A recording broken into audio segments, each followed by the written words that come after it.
সবাইকে জানাই শুভ সকাল।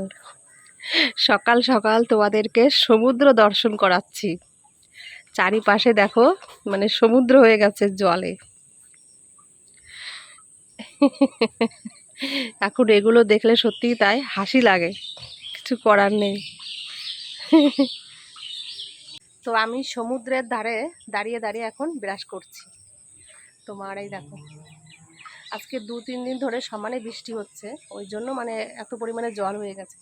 কালকে তো সারা রাত মানে বৃষ্টি হয়েছে, বাড়িতে এসেছি তার পর শুরু হয়ে গেছে বৃষ্টি, তুমুলে বৃষ্টি। তো কি করা যাবে, আর বৃষ্টি তো আর আটকানোর জিনিস না। আর আষাঢ় শ্রাবণ মাস, এই 2টো মাস বৃষ্টি হবে। তো এই 2টো মাসই এরকমভাবেই থাকতে হবে, জলের মধ্যে একটু কমবে আবার বাড়বে, এই অবস্থাতেই থাকতে হবে। মা বলছিল যে জলের মধ্যে যাস না, এত জল হয়েছে, এখন যাস না, 2 দিন থেকে যা। ছেলেও তো আসবে না, কান্নাকাটি করছিল, তবুও পড়াশোনার জন্য বাধ্য হয়ে চলে আসতে হলো। আর আমার এই যে পায়ে ব্যথা, টেনশন হচ্ছে দাঁড়িয়ে দাঁড়িয়ে যে জলের মধ্যে কি করে মানে হাঁটাচলা করবো এই পায়ে ব্যথা নিয়ে, সেটাই চিন্তা করছি। তো যা হয়, ঈশ্বর যেটা করবে, ঈশ্বরের পরে তো কিছু করার নেই, দেখা যাক কি করে। তো চলো এখন তাড়াতাড়ি ব্রাশটা করে রেডি হব, কাজে যাব। আবার কাজ না করলে তো হবে না, কাজ তো আমাকে করতেই হবে। যাই হোক,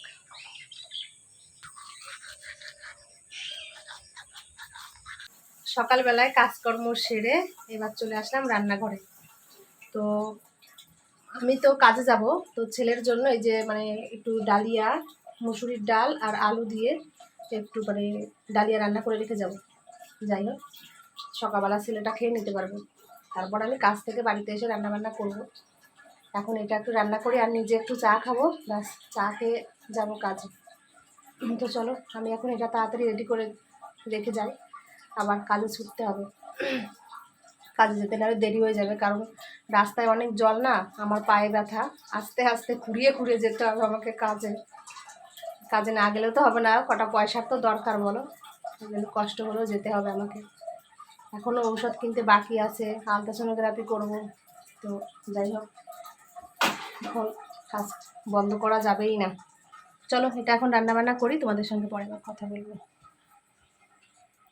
ছেলের জন্য ডালিয়া করলাম, নিজে চা খেলাম, খেয়ে এখন বেরিয়ে পড়লাম কাজে। তো ছেলে উঠে গেছে, উঠে একটু টয়লেটে গেছে আর কি। তো চলো সমুদ্রে পা দেবো এবার।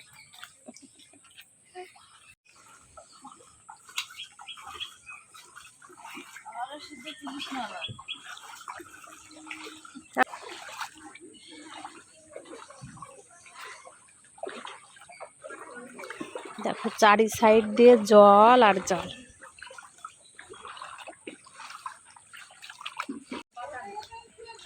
হ্যাঁ, আমার যা কাজ তা তোমার করতেই হবে গো।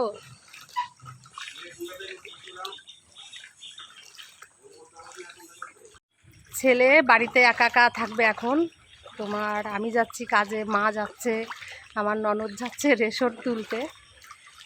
ছেলে একা একা থাকবে, আর কি করা যাবে, বড় হয়ে গেছে এখন। অবশ্য জলের মধ্যে না ভয় লাগে পোকামাকড়ের, তাছাড়া কিছু না।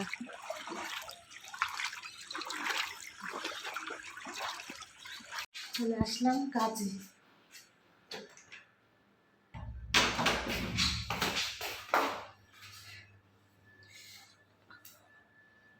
পায়ে যা ব্যথা না, কি বলবো, জল পাড়িয়ে পাড়িয়ে এসছি না, আরও ব্যথা বেশি বাড়বে, বেড়েছে, খোড়া হয়ে গেছে।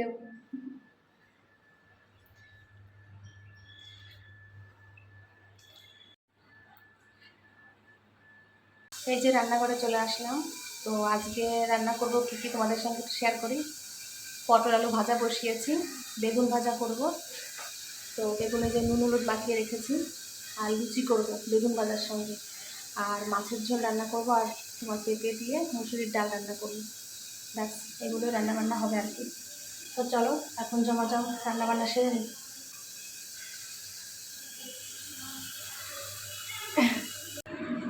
দেখো কি সুন্দর একটা কড়াইতে লুচি ভাজা করছি, ছোট্ট একটা নন স্টিকের কড়াই। তো কি সুন্দর ভাজা হচ্ছে দেখো লুচি, পুরো ফুলে ফুলে বলের মতন হয়ে যাবে। এটা আটা দিয়ে করছি অবশ্য লুচি। ব্যাস হয়ে গেল।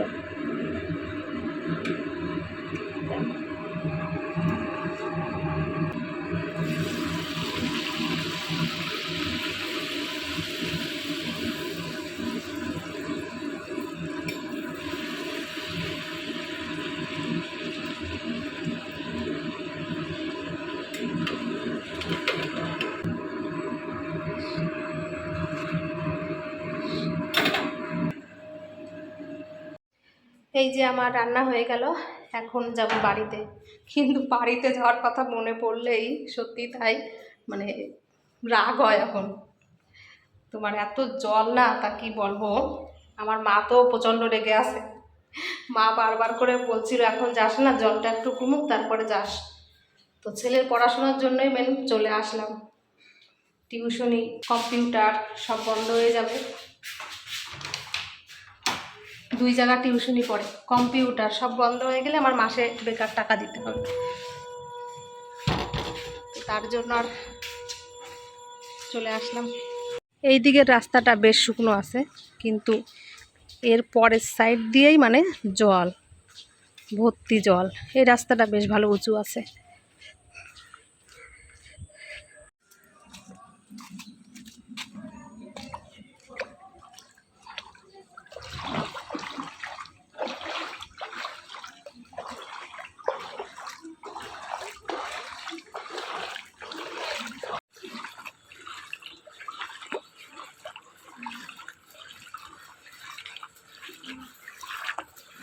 কেমন মজা!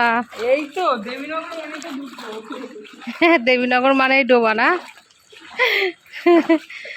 দেখো কতটা জল হয়েছে, মনে হচ্ছে একদম পুকুরের উপরে হাঁটছি আমরা।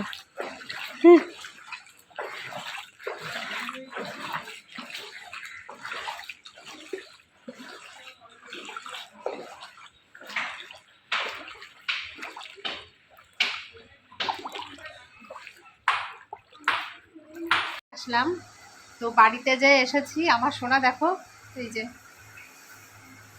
কোলের উপর মাথা দিয়ে জড়িয়ে ধরে আছে আর কি। তাই তো, সকালে পড়াশোনা হলো?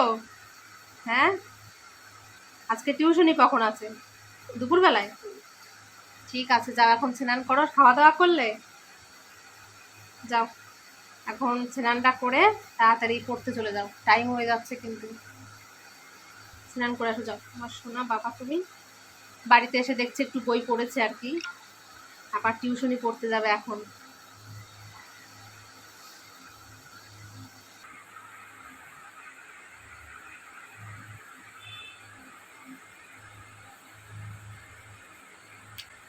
যাও আমার সোনা বাবা। বাবা দা বাবা, পায় পা পা পা পা পা পা।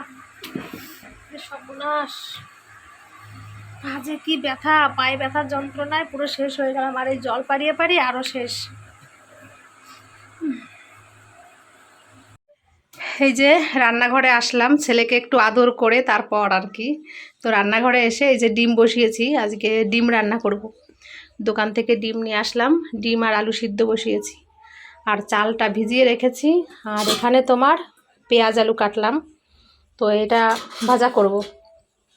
যাই হোক, ডিম সিদ্ধটা হতে থাকুক, আর আমি ততক্ষণে এই যে এদিকে কতগুলো জামা কাপড় বের করেছি, তোমার এইগুলো সব একটু কেচে দেব। আর কাচবো কি, মেঘের অবস্থাও ভালো নেই। মেঘ তো করেছেই, কিন্তু ঘরে জামা কাপড় গাদি মেরে রাখা ভাল লাগে না। তো বাবার বাড়ির থেকে এসেছিলাম, কিছুটা জামা কাপড় আছে, ওইগুলোই কেচে দেবো। টুকটাক করে অল্প কাচবো, বেশি না। তো জলও এসে গেছে অনেকক্ষণ আগে। তো চলো ঝমাঝম কাজগুলো সেরে নিই, না হলে জল আবার চলে যাবে।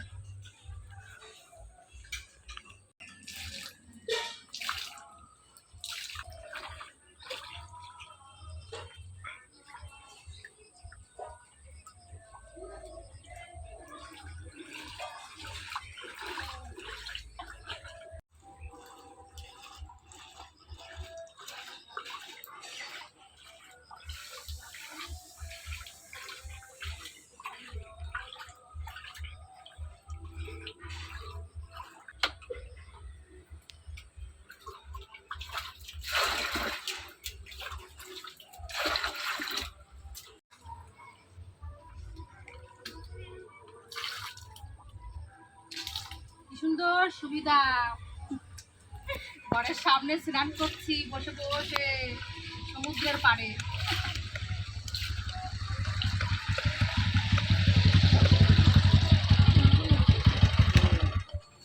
জামা কাপড় কেচে স্নান করে এই চলে আসলাম রান্নাঘরে।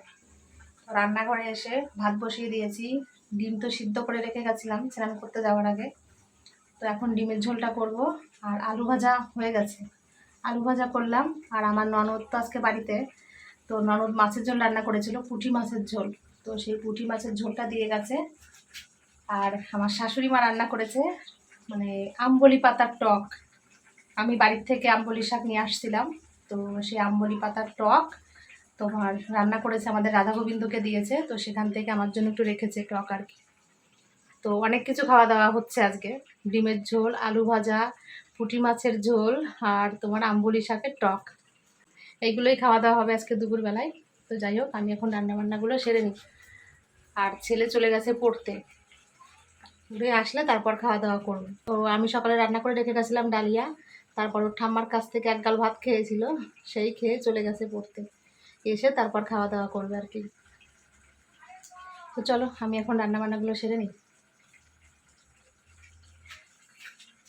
এই যে আমার সোনা তোমার টিউশনি থেকে বাড়ি চলে আসছে, এখন ভাত খেতে বসেছে আর কি। বা গরম করে না, থালা রকম করতে হয় না।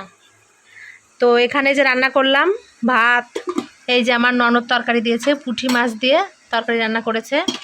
আর এখানে যে টক শাক, এখানে যে ডিমের ঝোল, আর নিচে আছে আলু ভাজা। তো ব্যাস এইগুলোই খাওয়া দাওয়া হবে আজকে। অনেক কিছু কিন্তু আছে আজকে দুপুরবেলায়। আমরা এখন ভাত খেয়ে নিই, আমাদের খিদে পেয়ে গেছে।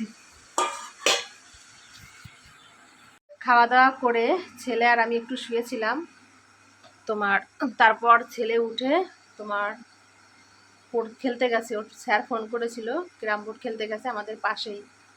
আর আমি এখন উঠবো, রান্নাঘরে কাজ আছে, বাসন আছে, গ্যাস মুছতে হবে, সব কিছুই আছে আর কি। আর এই যে তোমার একটা মলম কিনে নিয়ে আসছিলাম কালকে ট্রেন থেকে। তোমার পায়ে তো প্রচুর ব্যথা হয়েছে, তো এই মলমটা দিয়ে একটু শুয়েছিলাম। তো ব্যথা কমেনি, শুধু একটু জ্বালা পোড়া করলো আর কি, ব্যথা আর কমবে না। তোমার ঔষধ খাচ্ছি, আরও ঔষধ বাকি আছে এই জলের মধ্যে না, আর বিকালে যেতে ইচ্ছা করে না ঔষধ নিয়ে আসতে। তো এখন আপাতত যাচ্ছি না, দেখি 2-1 দিন বাদেই যে ঔষধটা নিয়ে আসতে হবে। তো এখন যাব মানে বাইরে, কি যে খারাপ লাগছে না, এই যে শুকনো পাটা আর ভেজাতে ইচ্ছা করে না। এখন একটু বাইরে যাব, টয়লেটে যাব, তো তার জন্য মানে জলে পা দিতে হবে। এই আষাঢ় শ্রাবণ মাস তো বর্ষাকালে, এই 2টো মাসে যে কতবার এখানে জল হবে তার ঠিক নেই। এই 3-4 বার, এই 3 বার মনে হয়ে গেল জল এই যে উঠছে। তো আর কতবার উঠবে জানি না। তো কি আর করা যাবে, এইভাবেই চলতে হবে, থাকতে হবে। ওই তোমাদের কাছে একটু বলি কষ্টের কথা, আর কি করবো বলো। তো এখন যাব একটু বাইরে, রান্নাঘরের কাজটা একটু করবো বিকালবেলায়।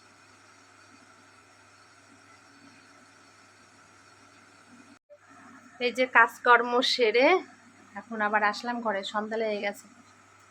তো সন্ধ্যার সময় একটা ঔষধ আছে, এটা হচ্ছে ভিটামিন D3 একটা মানে লিকুইড ঔষধ। তো এটা সপ্তাহে একটা করে খেতে বলেছে। এটা হচ্ছে ভিটামিনের জন্য হয়তো ঔষধটা। তো একটা ঔষধের দাম কিন্তু ভালোই টাকা, অনেক টাকা নিয়েছে এই ঔষধটার দাম। তো 2টো আপাতত দিয়েছে, আবার যাব ডাক্তার দেখাতে, তখন আবার নিয়ে আসতে হবে। তো এই ঔষধটা এখন খেয়ে নেব। আমাদের দাদাভাইকেও কিন্তু এরকম ঔষধ দিয়েছিল, যেরকম প্যাকেট দেখেছিলাম, প্যাকেটের গায়ে এরকম ঔষধ দিয়েছিল ভিটামিনের জন্য। তো সেই রকমই হয়তো ঔষধটা মনে হয়। তো যাই হোক, এটা খেয়ে নিই এখন।